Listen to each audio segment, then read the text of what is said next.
Bonjour, bonjour. Bienvenue au NIF 2015, pour cette 2025, voyage dans le temps fantastique, du cinéma fantastique, pour cette conférence exceptionnelle d'un de nos invités, qui est par ailleurs dans le jury international. J'ai extrêmement heureux de l'accueillir au festival. Donc Jean-Baptiste Delamo, que vous connaissez peut-être d'avant, qui a déjà un travail assez, disons, je n'arrive plus à parler. Il a fait pas mal d'œuvres qui ont été beaucoup récompensées déjà. Et il traite des thématiques proches du NIF, comme la mort, la sexualité, l'identité, le corps.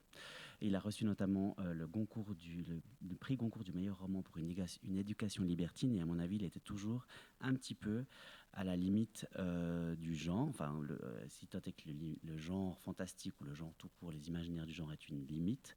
Et là, il a franchi le Rubicon avec La Nuit ravagée cette année, qui est un roman en fait qui rend hommage notamment à Stephen King et à d'autres réalisateurs, cinéastes fantastiques d'une certaine génération. On se reconnaît pas mal dans ce genre de récit, et c'est un récit initiatique. Donc le fantastique est la base pour raconter beaucoup d'autres choses, ce qu'on aime beaucoup au festival, ce qu'on aime beaucoup au NIF.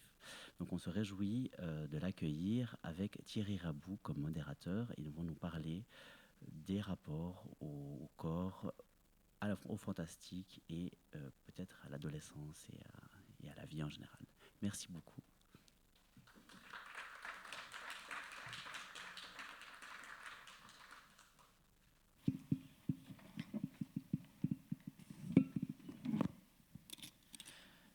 C'est alors qu'il vit la chose. Elle se tenait debout devant le portail, le regard levé vers lui, et elle lui souriait. Il eut la sensation qu'une main lui enserrait le cœur et le faisait éclater comme un fruit trop mûr. Il battit en retraite dans l'ombre de la chambre, sachant qu'il était trop tard, qu'elle l'avait vu et savait précisément où le trouver. Mesdames, Messieurs, chers amis du cinéma et du fantastique, bienvenue dans cette maison hantée dont Jean-Baptiste Delamo nous ouvre la porte avec ce livre « La nuit ravagée » paru tout récemment chez Gallimard. C'est une maison au fond d'une allée, étrangement abandonnée et dans laquelle palpitent nos angoisses et nos fantasmes, car les fenêtres de cette maison sont ouvertes, grandes, ouvertes sur la nuit des années 1990, où brillent comme des étoiles toutes les références de la littérature et du cinéma d'horreur de l'époque. Un cinéma de genre dont vous êtes friand, Jean-Baptiste Delamo, et c'est pourquoi le NIF a le plaisir de vous accueillir pour son jury international et pour cet entretien de 45 minutes qui sera suivi de quelques questions, si vous le voulez bien, et d'une séance de dédicace. Bonjour Jean-Baptiste Delamo. Bonjour. Vous êtes écrivain, on l'a dit, auteur de 6 romans, lauréat de plusieurs prix. Après ce premier roman, Une éducation libertine, ont suivi plusieurs ouvrages, tous tenus par une plume assez caractéristique, à la fois élégante et organique, extrêmement sensorielle, volontiers crue, on en parlera tout à l'heure, qui joue avec les genres et les frontières de la réalité pour affirmer la puissance de l'imaginaire. Alors ce nouveau roman, le 6e, est complété d'une petite postface dans laquelle vous écrivez qu'écrire un roman d'horreur demande une foi absolue en la fiction. Alors d'où vient cette foi? En quoi est-il si important aujourd'hui de s'adonner à la fiction, vu l'horreur du monde actuel? Faut-il vraiment ajouter de l'horreur à l'horreur?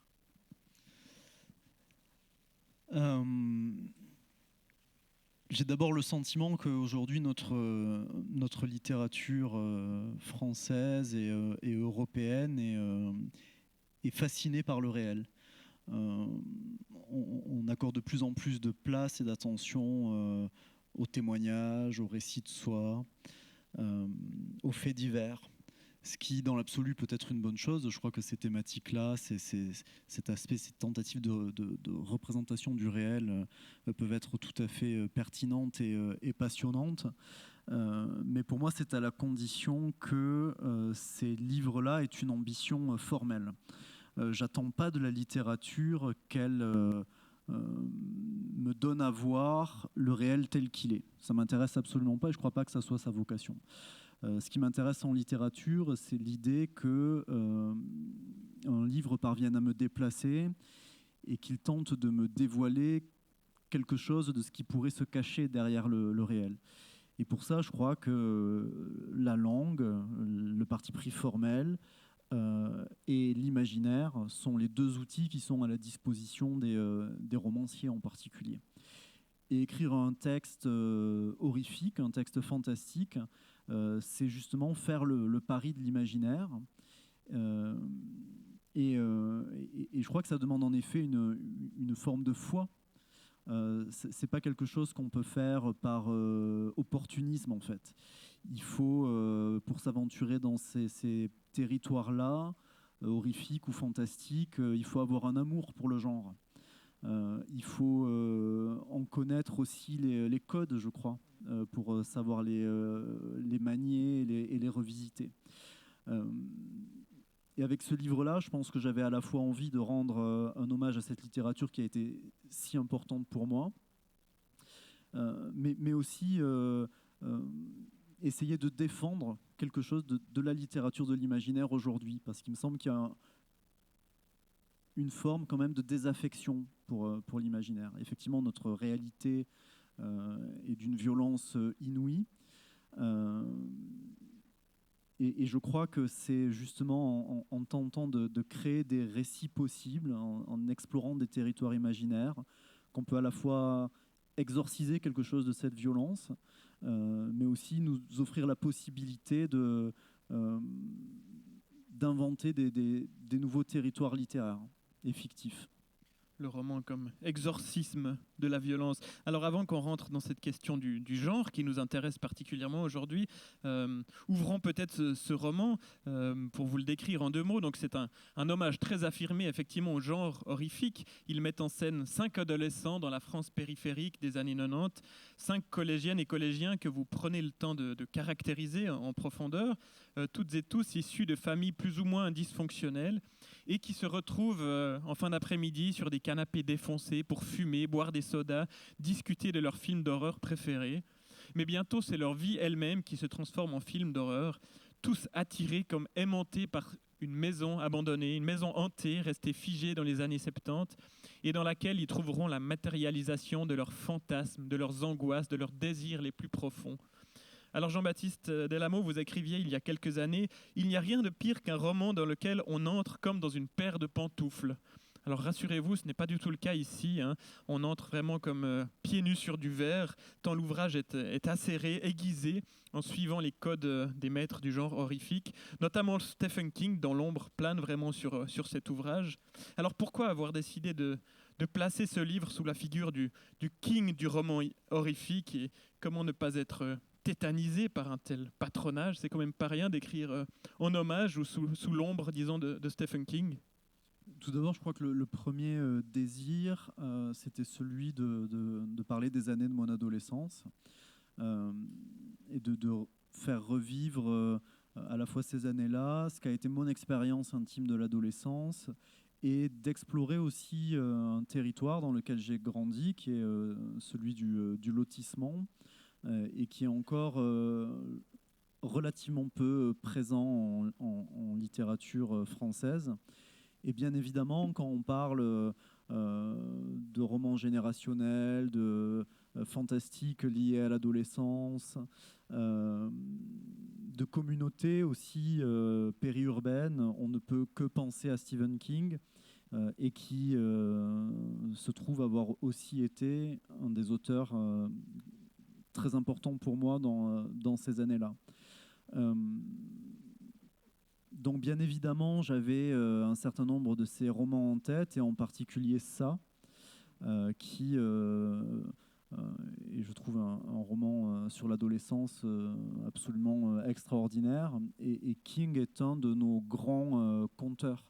Une des immenses qualités de ce romancier, c'est à la fois d'avoir su raconter des histoires, d'avoir su faire revivre des périodes. Alors lui, c'était plutôt les années de son adolescence, dans les années 60-70, plutôt 60 d'ailleurs, et de recréer aussi des communautés, parfois imaginaires, avec une richesse inouïe d'histoires intimes, de marqueurs sociaux et culturels.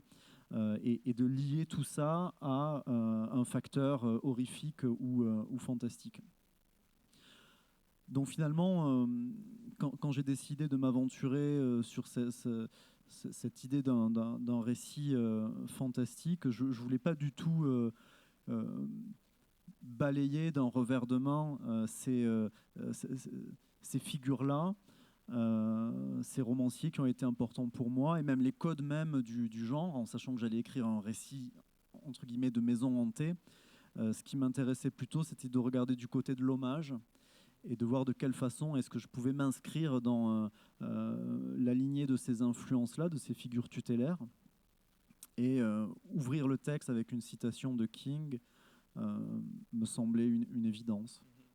Mais ce jeu avec les codes est extrêmement délicat, hein. Vous l'avez dit, c'est un genre assez peu pratiqué en France. On pense par exemple à la manière dont Jean Echenoz détourne les codes du roman d'aventure dans certains de ses ouvrages avec une distance ironique, presque parodique. Alors ici, pas du tout, hein. Vous êtes dans un hommage très sincère au genre. Comment faire pour ne pas tomber dans le pastiche, d'autant plus lorsqu'on s'attache à un décor aussi caractérisé, aussi codifié que la maison hantée, les fantômes. On est quand même dans les grands clichés du roman horrifique. Comment faire pour ne pas tomber dans le pastiche, dans la distance, dans l'ironie, qui serait un trait peut-être très français dans la manière de se réapproprier ces codes? J'ai fait le pari de me dire que c'était en puisant dans justement un matériau beaucoup plus intime que je pouvais trouver une forme de sincérité dans la manière d'approcher ces codes-là. J'ai un véritable amour pour le cinéma de genre, la littérature de genre. Je crois en connaître les codes parce que j'ai été biberonné à ce cinéma-là, à cette littérature-là. Et encore une fois, plutôt que de me dire que j'allais faire table rase de tout ça, je me suis plutôt intéressé à la façon dont je pouvais m'approprier ces codes et chercher à les rapprocher de moi à travers le filtre de mon propre vécu de l'adolescence ou de ces années 90.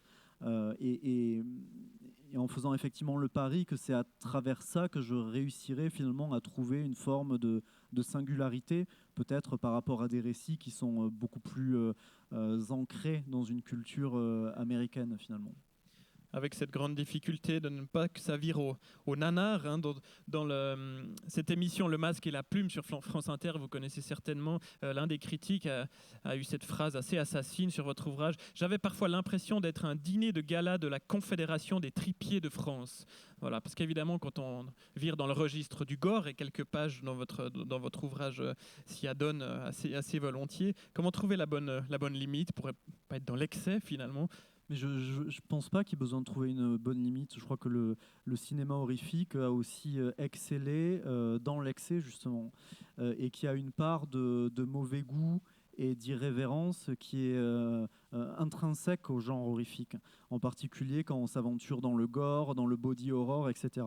Alors ça choque peut-être ou ça dérange peut-être les critiques de Saint-Germain-des-Prés, mais je veux dire, quiconque est passionné par ce cinéma-là sait aussi que le cinéma de genre, c'est avant tout un lieu d'expression d'une forme de contre-culture, de politiquement incorrect. Et à titre personnel, en tant que spectateur, je suis toujours très agacé par les spectateurs ou lecteurs d'ailleurs, par les films ou par les livres qui vont se contenter d'un hommage au genre sans oser véritablement mettre les pieds dans ce qu'est le genre. Et moi, je voulais surtout pas ça. Je voulais vraiment assumer pleinement d'écrire un livre horrifique qui aurait aussi des aspects gore. Et je crois qu'il y a une générosité là-dedans. Dans ce désir de donner du frisson, que ce soit du dégoût, de la peur.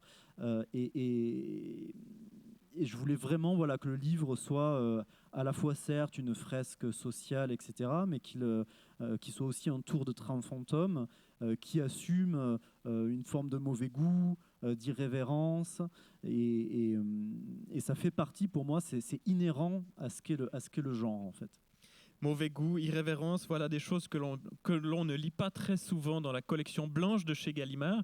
Et c'est même, je crois, la première fois qu'un livre aussi noir se retrouve dans cette collection si blanche. Vous ouvrez un petit peu la voie. Est-ce qu'à votre avis, c'est la preuve que le discrédit que l'on associe volontiers à la littérature de genre tend aujourd'hui peu à peu à disparaître. Est-ce que le genre se normalise et se fond dans le décor? C'est quand même pas anodin qu'un livre aussi typé que le vôtre paraisse dans une collection aussi large esthétiquement que la collection blanche de Gallimard. Déjà, j'espère que le genre ne se normalisera jamais.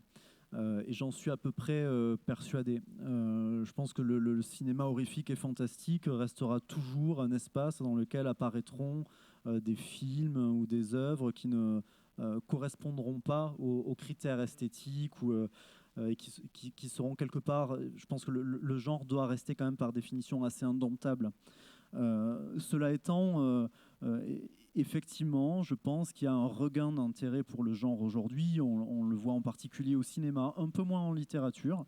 La littérature de genre est très longtemps restée quand même à la marge de la littérature dite blanche.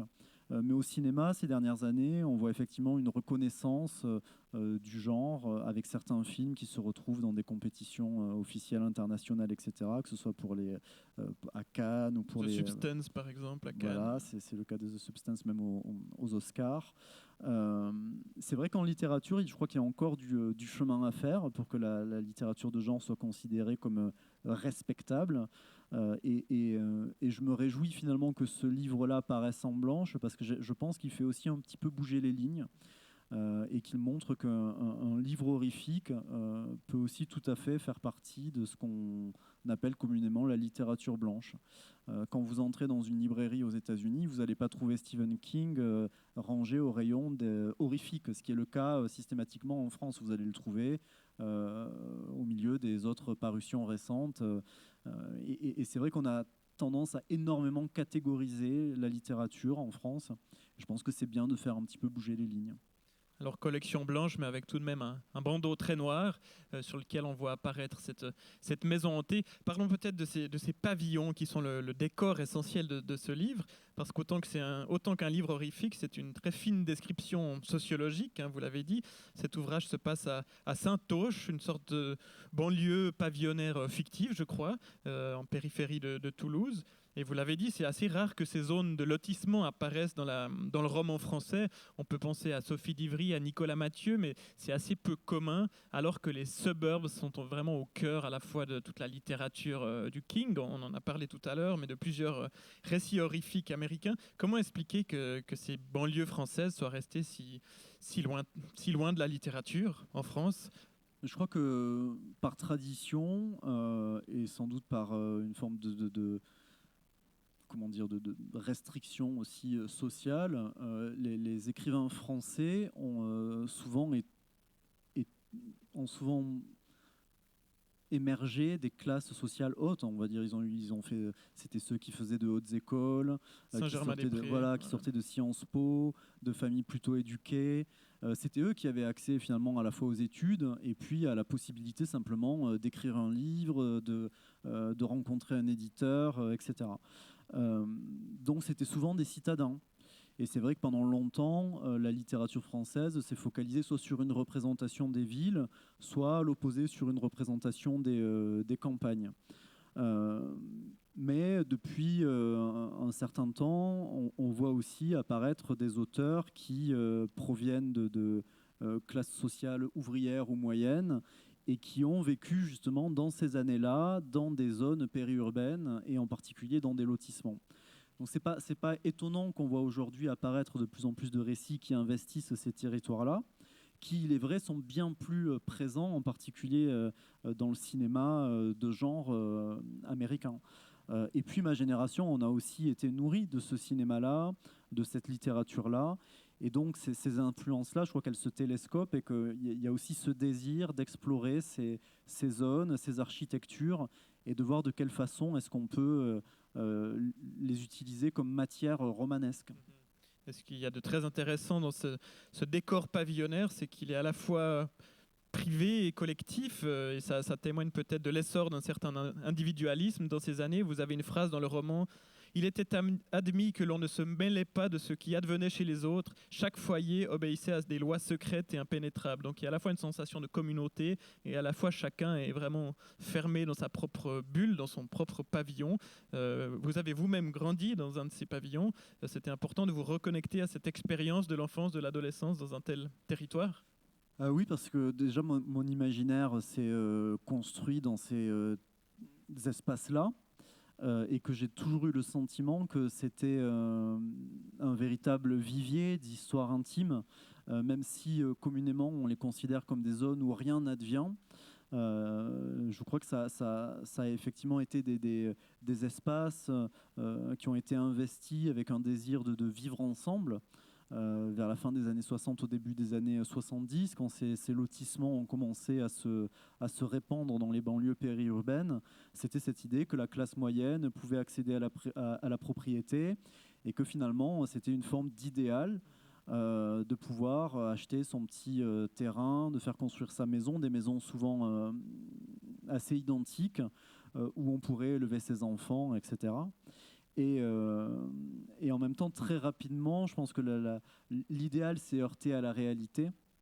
Et très vite, les gens se sont repliés en fait, sur leur cellule familiale. Et il n'y a plus véritablement cette volonté de faire communauté, de vivre ensemble. Et je me souviens effectivement très bien que dans les années de mon adolescence, on était très au courant de ce qui se passait chez les autres, en particulier nous, enfants, parce je pense qu'on circulait plus facilement aussi d'une famille à l'autre, d'un jardin à un autre, etc. Et on avait une connaissance des drames intimes qui se jouaient chez les uns ou chez les autres. On connaissait les histoires personnelles de nos camarades. On savait quel couple de parents se déchirait, quel gamin était battu par son père, etc. Mais il y avait aussi, oui, cette forme de loi du silence qui voulait qu'on ne devait jamais intervenir dans la vie des autres, ni dénoncer ce qui pouvait se passer chez les autres. Et je me suis construit dans cet univers-là, et c'était assez plaisant pour moi de le revisiter aujourd'hui d'un point de vue romanesque. Et dans ce décor pavillonnaire de votre adolescence, il y avait une maison abandonnée, d'où ce récit tire son imaginaire et sa substance finalement. Oui, ce qui est assez commun, puisqu'en réalité, je crois qu'on a tous plus ou moins un lieu abandonné qui nous a fascinés durant notre enfance ou notre adolescence. Moi, il se trouve que c'était un des pavillons du lotissement qui était en apparence tout à fait ordinaire, mais que nous, enfants du lotissement, avions toujours connu barricadés, les volets clos, et qui nous... Je ne peux pas dire qu'elle exerçait sur nous la même fascination que celle du roman exerce sur mes personnages, mais elle nous intriguait en tout cas. Jusqu'au jour où effectivement on a décidé d'en forcer la porte et où on a découvert, comme dans le roman, un intérieur qui était vraiment resté en l'état, comme si la famille s'était évaporée du jour au lendemain. Et c'est quelque chose qui m'a profondément marqué, parce que je crois que déjà gamin, elle m'avait donné le sentiment que dans ces espaces-là, dans ces maisons-là, des drames pouvaient se jouer, qui parfois restaient plus ou moins irrésolus, puisque nous, on ne savait pas où étaient passés ces gens. Et puis, j'en ai très longtemps rêvé, jusqu'à ce que j'écrive le livre. D'ailleurs, j'en ai plus rêvé depuis que j'ai écrit La Nuit ravagée, mais de loin en loin, je rêvais que je retournais dans cette maison. Donc c'est bien qu'elle avait représenté quand même, c'est un événement en apparence assez anodin pour des gamins de rentrer dans un lieu abandonné, il n'y a rien d'exceptionnel, mais elle avait laissé une forme d'empreinte en moi. Et je pense que ça a été très rapidement, en fait, quand j'ai pensé à cette idée d'investir le lotissement comme territoire imaginaire, immédiatement ce souvenir de la maison c'est imposé comme une évidence, et je crois que j'aurais jamais pu écrire un livre sur ces années-là ou sur mon adolescence sans le faire à travers le prisme du genre et de l'horrifique. Et cette maison romanesque se situe à la rue des Ormes, qui est la traduction de Elm Street. Vous aurez reconnu la référence au Nightmare on Elm Street, de ce film de Wes Craven, qu'on traduit en français par Les Griffes de la Nuit, traduit en 1984. Référence assez subtile au fil du roman, mais néanmoins tout le roman tourne autour de tout cet imaginaire cinématographique qu'a représenté ce film en particulier, Les Griffes de la Nuit, au point que vous ayez envie de situer cette maison dans la même rue. Alors c'est un film que j'adore et que j'ai passionnément aimé quand j'étais adolescent. C'était un film qui était déjà un des premiers à représenter cette banlieue résidentielle vue à travers le prisme d'une menace qui s'abattrait sur des adolescents. Et c'est aussi un film qui repose sur une idée absolument géniale de Wes Craven, que des adolescents puissent être menacés de mort dans leur sommeil. Or, nous dormons tous, nous avons tous besoin de dormir. Nous ne pouvons pas faire l'économie de dormir. Et l'idée qu'un croque-mitaine, Freddy Krueger, puisse attaquer ces gamins-là dans leur sommeil était absolument génial. En fait, ça rebattait les cartes de ce type de film-là, comme il l'a fait d'ailleurs bien plus tard, une nouvelle fois avec Scream, en réinventant à nouveau de nouveaux codes pour le genre. Mais ce qui me fascinait aussi dans ce film-là, mais que j'ai compris beaucoup plus tard en le revoyant à l'âge adulte, c'est que les parents sont quasiment absents, ou en tout cas impuissants face à la menace qui s'abat sur leurs gamins. Non seulement impuissants, mais c'est même eux qui ont amené la menace sur leurs enfants, puisqu'on comprend dans le film que Freddy Krueger était un tueur pédophile et que les parents du quartier, voulant faire justice eux-mêmes, ont décidé de le brûler. Et donc c'est une incarnation, l'esprit, si on veut, de Freddy Krueger qui revient pour se venger. Et je trouvais ça fascinant, en fait, que dans ce territoire qui était supposé incarner une forme, comme j'ai dit, d'idéal, de vivre ensemble, d'espace très sécurisé, que finalement ce territoire-là puisse devenir le territoire de tous les dangers pour ces gamins, mais que les parents soient aussi complètement impuissants à les protéger. Ça disait quelque chose de tellement fort sur ce sentiment qui est celui de l'adolescence, où on se confronte au fait qu'on va finir par être livré à soi-même finalement. Et puis il y a aussi cet élément extraordinaire du film dans lequel la mère de Nancy, voulant protéger sa fille qu'elle ne croit pas, va en fait l'enfermer dans la maison et essayer de la sédater pour la forcer à dormir. Ce qui est absolument terrifiant parce qu'elle précipite sa fille bien évidemment vers le danger. Donc voilà, c'était un film que j'avais passionnément aimé, et pour ce qu'il disait de l'adolescence, du malaise aussi de cette étape-là de la vie, et c'est un des films, une des figures tutélaires de La Nuit ravagée. On sent que l'imaginaire du rêve traverse véritablement votre ouvrage. Vous écrivez qu'il a été écrit dans une forme de transe, dans un état second. La notion de brouillard mental revient aussi souvent. Ce livre lui-même procède du rêve d'une certaine manière. En tout cas, oui, le rêve a été très important pour la construction de ce texte-là. Souvent, les idées, inévitablement, quand on écrit un roman, on se heurte à des questions structurelles, narratives.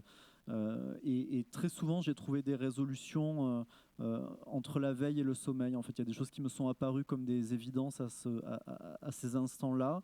Et dans le corps même de l'histoire, ces gamins aussi vont rêver très souvent de la maison qui va exercer une emprise sur eux. Et une fois qu'ils y seront entrés, les lignes vont se brouiller entre finalement leur vie réelle et cette vie qu'ils vont, en tout cas cette expérience qu'ils vont vivre de l'autre côté dans la maison, qui va formaliser et donner corps à leurs désirs et à leurs peurs les plus secrets. Et ce qui donne forme à leur désir aussi, c'est évidemment toutes les références cinématographiques que vous, romanciers, mobilisez, mais que les personnages mobilisent eux-mêmes. C'est ces années où culmine ce cinéma de genre. Vous avez parlé de Scream, et évidemment X-Files, La Mouche de Cronenberg, L'Exorciste, enfin voilà, ils sont tous cités. Est-ce que c'était important pour vous de mobiliser tout ce panorama de références, et que disent-elles de l'époque peut-être, et que disent-elles de l'intériorité de ces adolescents? Pourquoi ce tel panel de références? Il y en a presque à toutes les pages.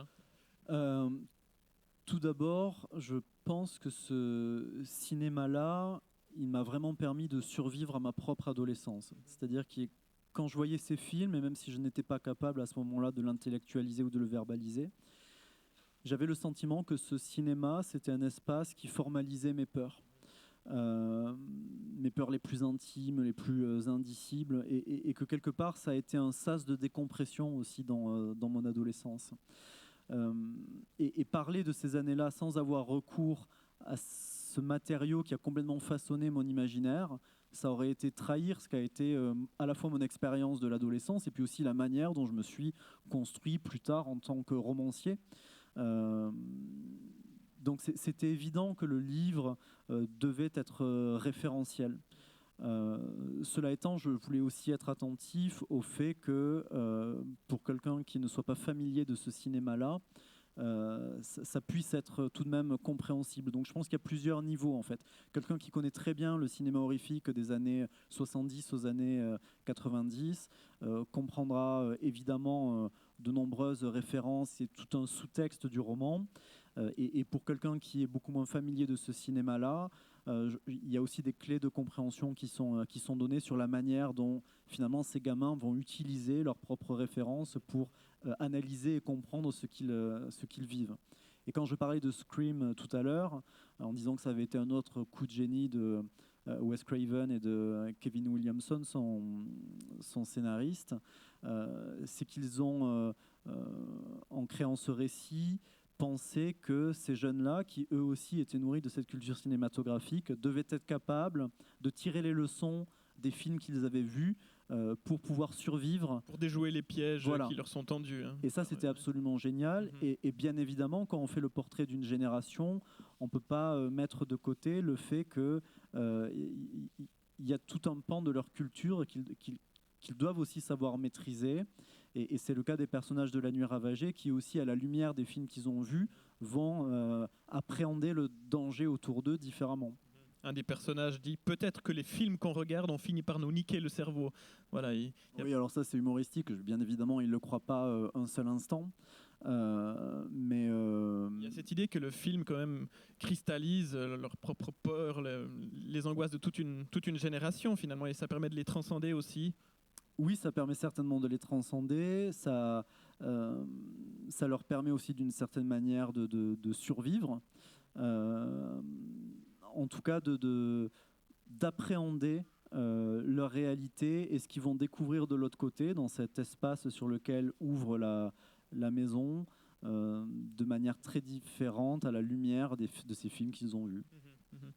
Au cœur de ce livre, il y a aussi évidemment plusieurs pages autour de la sexualité, parce que cette maison est l'occasion pour les personnages d'affronter leurs peurs, mais aussi leurs fantasmes les plus secrets.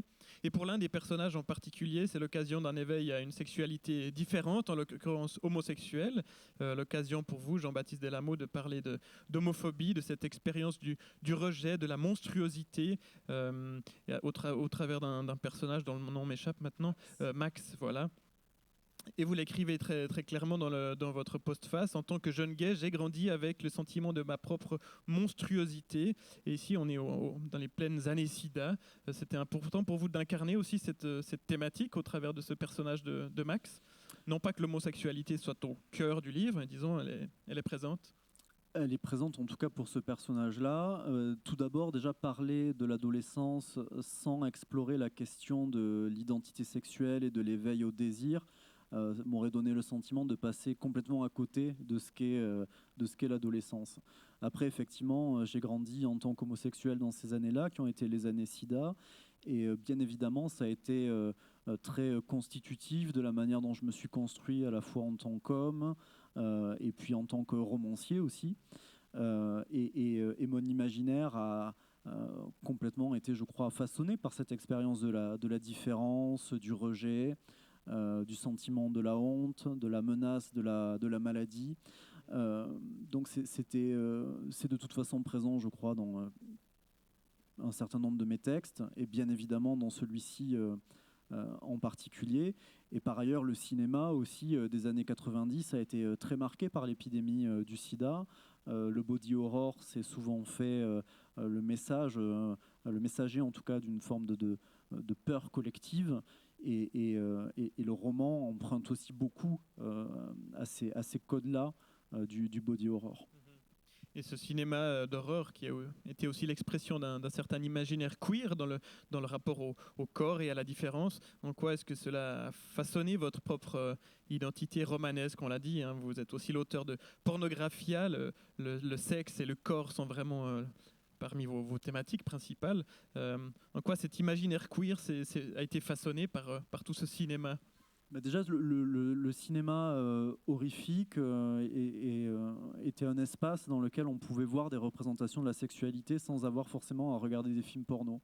Donc il y avait aussi cette question d'enfreindre une forme d'interdit, de voir des représentations de la sexualité qui n'étaient pas hétérosexuelles nécessairement, de voir aussi des personnages féminins qui se retrouvaient dotés d'attributs très masculins, à savoir des héroïnes très fortes, comme Ripley dans Alien, comme Sarah Connor dans Terminator, des personnages de femmes qui se retrouvaient à affronter une adversité souvent horrifique. Comme chez Stephen King, très souvent. Comme chez Stephen King aussi, qui a aussi créé de très grandes héroïnes de romans horrifiques.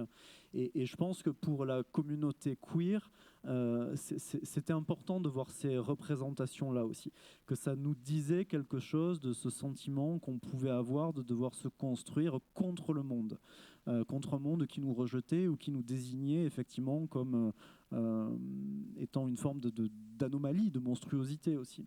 Donc ce cinéma-là, il était un peu un catalyseur de ces peurs très profondes. Bien évidemment, ce n'était pas quelque chose que j'étais capable de nommer ou d'analyser quand je le voyais gamin. Mais avec le recul, je comprends en tout cas de quelle manière est-ce qu'il m'a aidé, de quelle façon est-ce qu'il a formalisé mes peurs. Une écriture du corps qui va très loin chez vous, au point que vous remerciez à la fin de votre texte plusieurs docteurs en médecine légale, avec cette mention « Il va de soi que j'endosse l'entière responsabilité de certaines fantaisies anatomiques ». J'ai eu la possibilité de faire, comment appeler ça, un stage en immersion dans un institut médico-légal pendant quasiment 10 mois. Ce qui a été une expérience absolument passionnante et très forte sur tous les plans, à la fois humainement et aussi d'une certaine façon artistiquement. J'ai très souvent représenté la mort dans mes romans depuis le tout premier, Une éducation libertine. Et par exemple, je me suis aperçu dès les premières autopsies auxquelles j'ai assisté que je n'avais jamais décrit correctement l'odeur du corps mort, du corps humain mort, que j'avais souvent décrit finalement comme j'aurais décrit une odeur de charogne animale, et je me suis aperçu qu'en fait ça ne correspondait pas à ce que pouvait être l'expérience olfactive de la présence d'un corps humain mort. Donc j'ai appris énormément de choses sur des questions anatomiques, etc. Et c'est vrai qu'en écrivant La Nuit ravagée, pour certaines scènes, j'ai sollicité certains des médecins avec lesquels que j'ai accompagnés lors d'autopsie pour leur demander des détails extrêmement précis sur des questions, par exemple, d'armes à feu ou de voilà.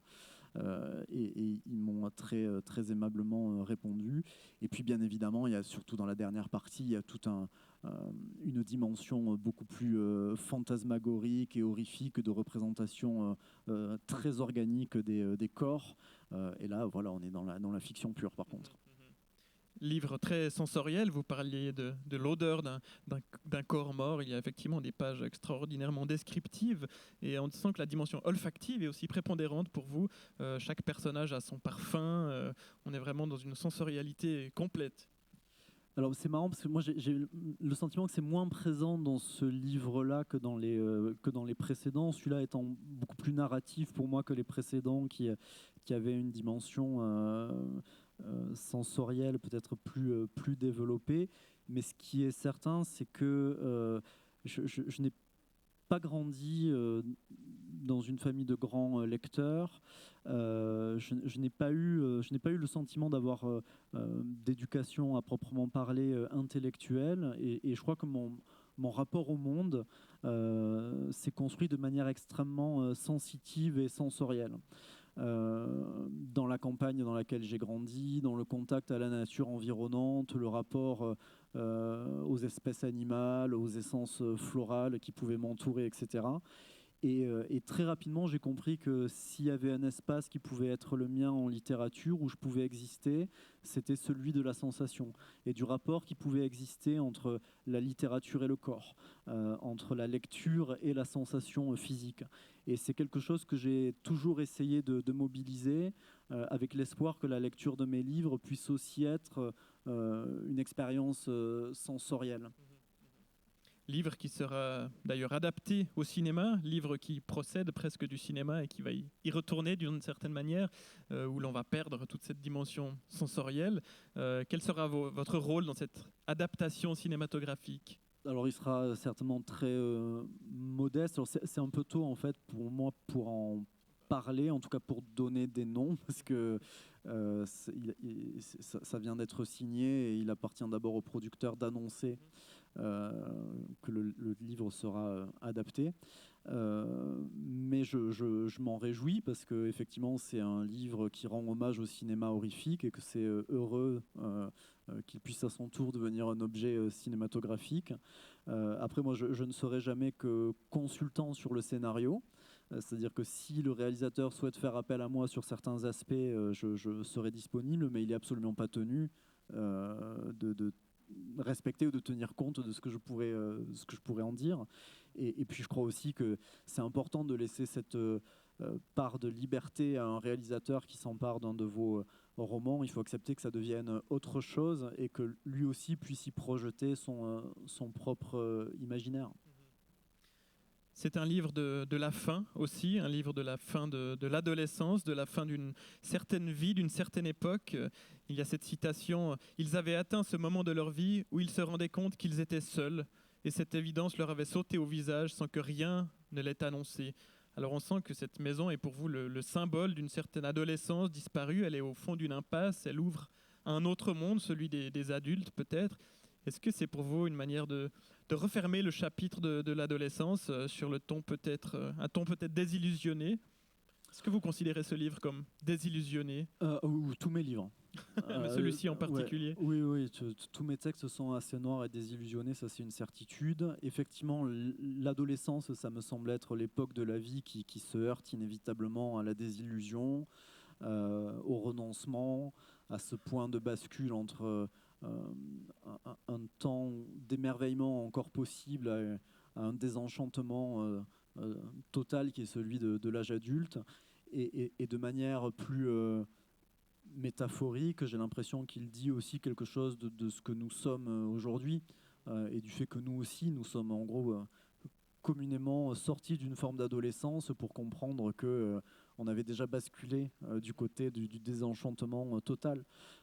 Donc l'adolescence, je pense que c'est un motif auquel je reviendrai, qui était déjà présent dans certains livres précédents et qui me semble assez inépuisable parce que voilà, je trouve qu'il déjà il y a un aspect très universel. On a tous été des adolescents a priori, on a tous fait cette expérience de la désillusion.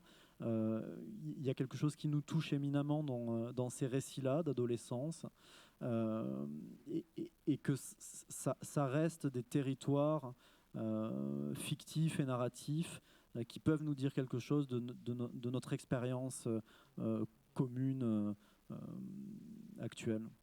Et malgré le caractère horrifique de votre narration, on sent que cette jeunesse des années 90 est somme toute relativement protégée quand on la compare à être adolescent aujourd'hui. On a le sentiment qu'aujourd'hui le réel, on le disait en début d'entretien, ce sera une manière de boucler la boucle, que le réel est devenu trop horrifique aujourd'hui, au point qu'écrire un roman d'horreur aujourd'hui, est-ce que ce serait possible pour vous d'écrire un roman d'horreur en 2025, qui se passerait en 2025? Alors j'aurais beaucoup de mal parce qu'un truc sur lequel je me heurte très violemment, c'est la présence des portables dans les narrations en fait. Dans un livre, je n'ai encore pas trouvé comment est-ce que je pourrais manier cet objet-là de façon pertinente. Donc ça vous arrête en 2010 ? Ouais, c'est ça. C'est fou hein, parce qu'il s'agit finalement que d'un objet, mais je veux dire, ça restructure tellement la manière de construire un récit, les relations entre les personnages, voilà, c'est un truc qui me résiste vraiment. Donc j'ai toujours placé pour l'instant mes romans dans une époque qui serait avant l'apparition du portable.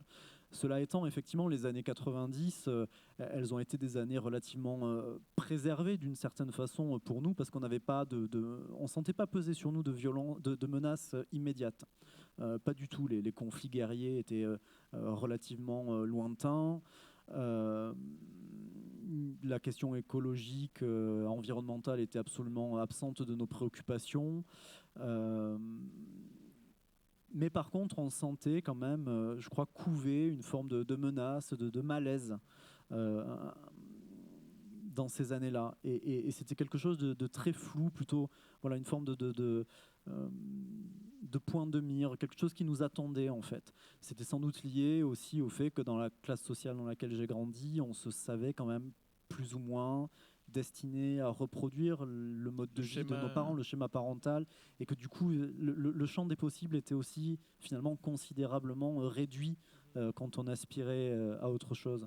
Il se trouve que moi je suis devenu romancier, mais presque par accident, j'ai envie de dire.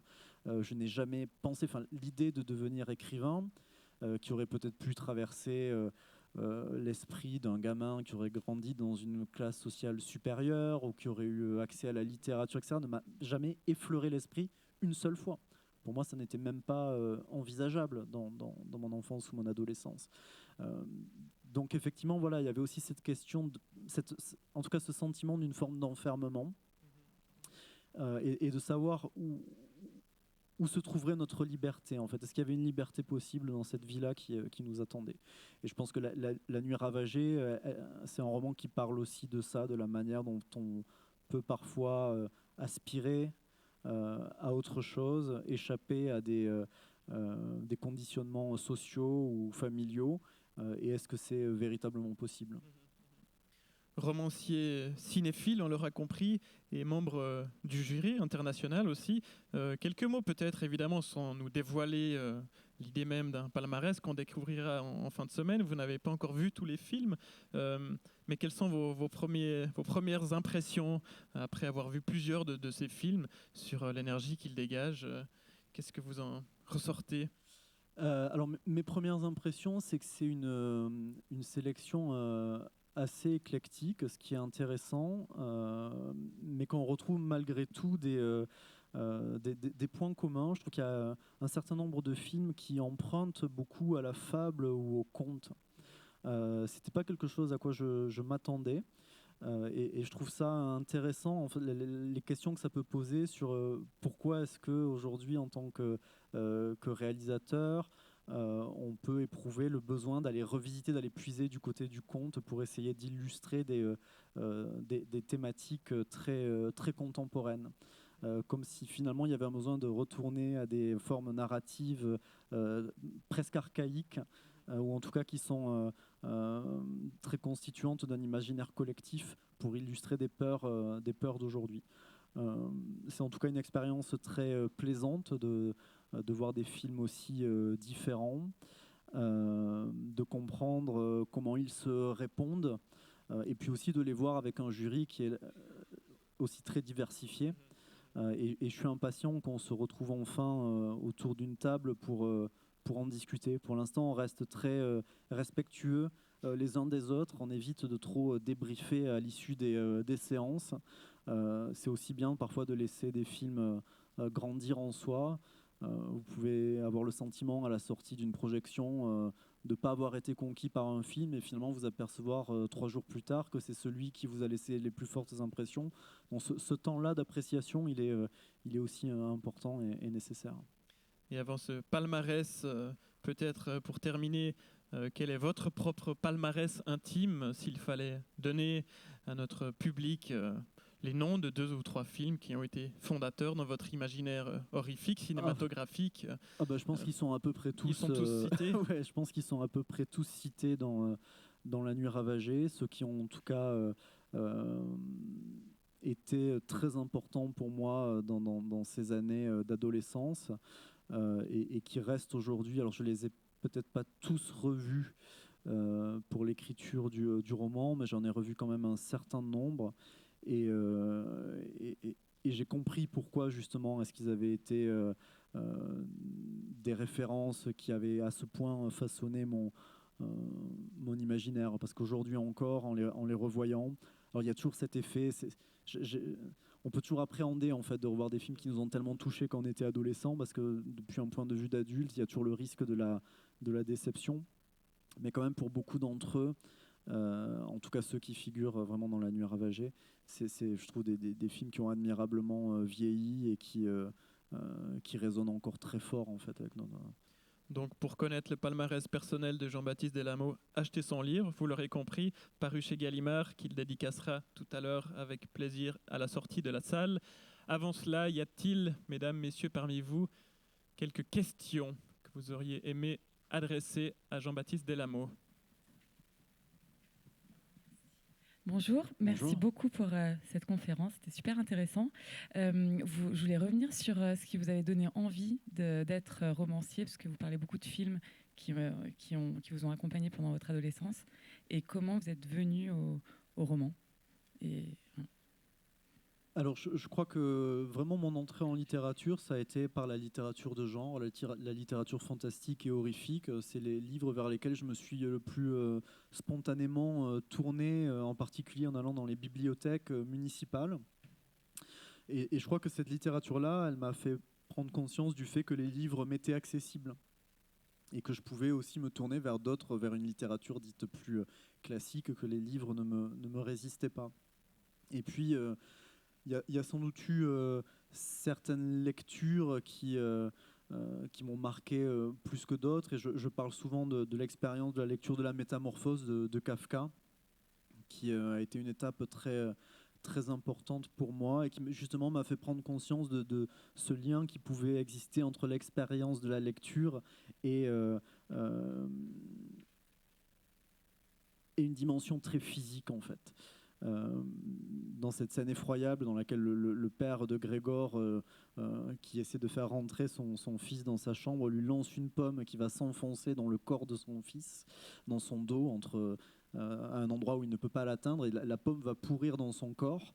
Et je me souviens, gamin, en lisant ça, d'avoir vraiment eu le sentiment de sentir la pomme fichée dans mon propre dos, et de me dire, ah oui, en fait, la littérature, ça peut te donner cette sensation physique-là. Et très rapidement, je me suis mis à écrire d'abord des petites histoires, des nouvelles. Et je crois que ça a cheminé d'abord dans une idée de répétition, c'est-à-dire que j'essayais de prolonger l'expérience de la lecture en écrivant moi-même mes histoires, qui étaient souvent des copies de ce que je lisais. Et puis ça a fait son chemin. J'ai jamais j'ai pas le souvenir de m'être dit que je me consacrerais à la littérature, ni que je deviendrais écrivain, pour les raisons que j'ai expliquées un petit peu plus tôt. Ça n'était même pas une possibilité. Mais le fait est que l'écriture m'a de tout temps accompagné. Et je ne sais pas finalement si j'aurais été capable de faire autre chose. Oui, d'ailleurs, c'est juste, j'ai une deuxième question, et après j'arrête. Est-ce que vous avez des souhaits justement de réalisation? Ou est-ce que c'est quelque chose qui vous attire? Alors j'ai déjà réalisé un moyen métrage. J'ai travaillé aussi en tant que scénariste sur des productions. Et pour moi, ça a été des expériences souvent assez pénibles. Parce que c'est quelque chose en tant que cinéphile, que je désirais beaucoup. Et je me suis aperçu de la difficulté à produire un film. J'ai compris que ça dépendait aussi d'une dynamique très complexe, que beaucoup de personnes étaient liées au projet et avaient donc leur mot à dire sur la manière dont vous construisez un récit. Et finalement, ça m'a appris à apprécier la liberté totale que j'ai en tant que romancier. Si je n'arrive pas au bout d'un roman, finalement, je suis le seul responsable. C'est pas parce qu'on n'a pas trouvé les financements ou parce que le CNC n'a pas accepté de soutenir le projet ou que sais-je. C'est presque un miracle, en fait, je trouve, de réussir à réaliser un film aujourd'hui. Et c'est aussi avec cette idée en tête que j'essaie de voir les films de la compétition dans ce festival. Par ailleurs, je ne crois pas que j'aurais cette capacité à maintenir un désir pour un projet sur de si nombreuses années. Souvent, un film, c'est 5, 6, 7 ans de développement. Ça me semble terriblement long, en fait. Dans le roman, il y a quelque chose. Alors oui, je peux passer 4 ans à écrire un roman, mais finalement, je suis le seul maître à bord et le seul responsable du rythme avec lequel j'avance. Donc, j'ai renoncé, j'ai adoré l'expérience de tournage sur ce moyen métrage, l'idée de voir des personnages qui prenaient vraiment vie devant une caméra, la dynamique d'un travail d'équipe, cette joie de faire quelque chose ensemble, ça a été quelque chose de très précieux et galvanisant, mais tout ce qui a précédé m'a semblé absolument insoutenable. Ouais. Y a-t-il d'autres questions ?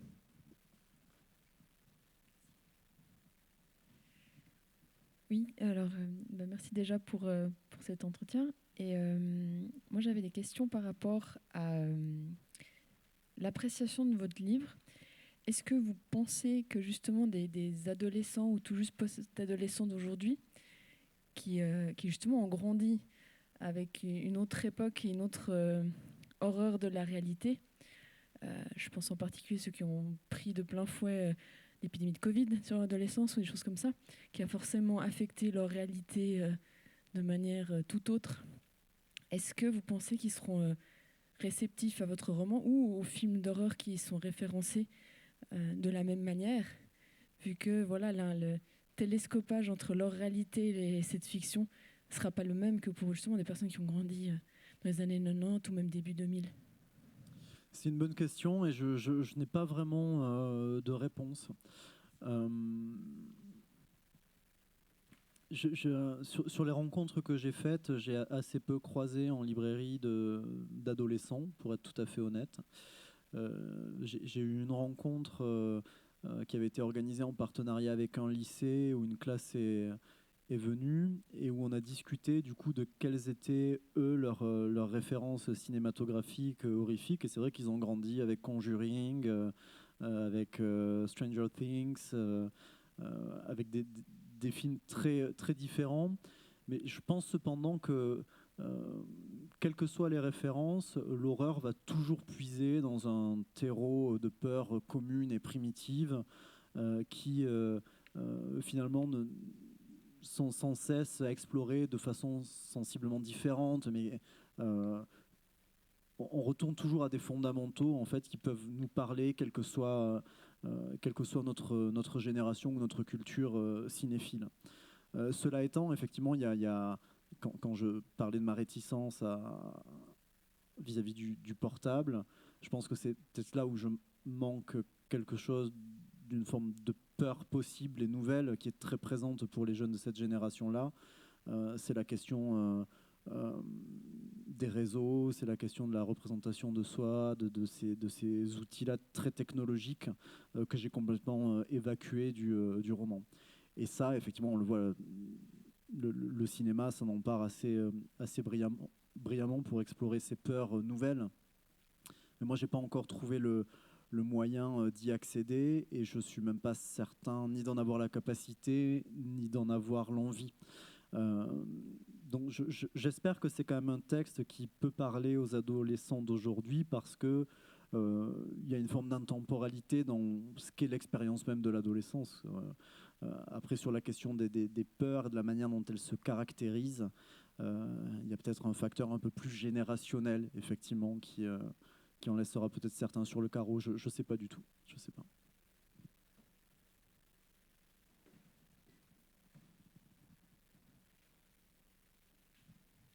Merci pour la rencontre. J'ai une question sur la jeunesse. Vous aviez dit que vous aviez souvent rêvé, jusqu'à maintenant plus depuis que c'est écrit, mais vous avez souvent rêvé de cette maison abandonnée. Du coup, ça fait longtemps que vous pensiez écrire un livre. Enfin, ce livre est depuis longtemps dans votre tête ou quelle a été un peu la genèse? Vous l'avez écrit rapidement ou vous a fallu du temps pour y arriver Oui, il y a eu peut-être des étapes qui m'ont conforté, en tout cas dans l'idée que c'était le type d'histoire que j'avais envie de raconter. Déjà, il y a quelques années, il y a eu It Follows, qui a été un film que j'ai absolument adoré, pour la manière dont il représentait l'adolescence, dont il capturait quelque chose aussi de ces banlieues résidentielles qui m'avait un peu ramené au premier Halloween de Carpenter. Et je crois aussi aux Griffes de la nuit. En tout cas, voilà, il y a une forme d'esthétique comme ça qui était réactivée de ce qui m'avait plu dans ces années-là, mais de manière très, très contemporaine à travers la ville de Détroit. Donc vraiment, It Follows, voilà, c'est sans doute sur les 10 dernières années, ça doit bien faire 10 ans maintenant qu'il est sorti, un des films d'horreur qui m'a le plus enthousiasmé. Non seulement parce que je l'avais trouvé flippant, mais aussi parce que je l'avais trouvé très beau et très mélancolique. Et puis plus récemment, il y a eu la lecture des Éclats de Bret Easton Ellis, qui est aussi un roman qui va jouer avec les codes du genre, plutôt du thriller, et qui se passe dans le milieu universitaire du Los Angeles des années 70. Et je trouve que Ellis fait quelque chose d'assez formidable avec ce texte-là, à la fois dans la manière dont lui aussi joue avec ses références et dont il crée un récit qui à la fois est un hommage très assumé au genre, mais là encore avec une dimension très mélancolique. Et pour moi, ces deux références-là, bien plus finalement contemporaines que les films dont j'ai parlé plus tôt, m'ont conforté dans l'idée que je pouvais sans doute trouver moi aussi une forme de singularité pour traiter de ce territoire et de ces années-là et de mon expérience de l'adolescence. Mais un roman, c'est toujours fait de diverses influences plus ou moins souterraines qui souvent travaillent pendant des années de manière très intérieure avant que vous arriviez à ce point où ça vous apparaît une évidence en fait. J'avais commencé un autre roman après le Fils de l'homme, qui s'inscrivait vraiment dans la lignée de ce que j'avais fait avant, de Règne animal, etc. Et je me suis aperçu que je rejouais les mêmes motifs, que je remettais en place les mêmes contraintes formelles, que je travaillais à nouveau la même langue, une langue extrêmement sensorielle, vraiment basée sur les images, une utilisation systématique du présent. Enfin voilà, j'avais posé beaucoup de contraintes formelles auxquelles je ne pensais plus du tout déroger, mais je me suis aperçu que le risque, c'était de rentrer aussi dans une forme de répétition qui ne m'intéressait pas du tout. Et à ce moment-là, je me suis dit, envoie tout valser et fais vraiment quelque chose qui te plairait. Reviens à ce qui te tenait éveillé jusqu'à 3 heures du matin quand tu étais ado et que tu lisais Stephen King, au plaisir de raconter une histoire, à la joie et au plaisir ludique d'essayer de faire peur. Rends hommage à ce cinéma-là et à cette littérature-là. Et finalement, c'est comme ça que la Nuit ravagée est née, je crois.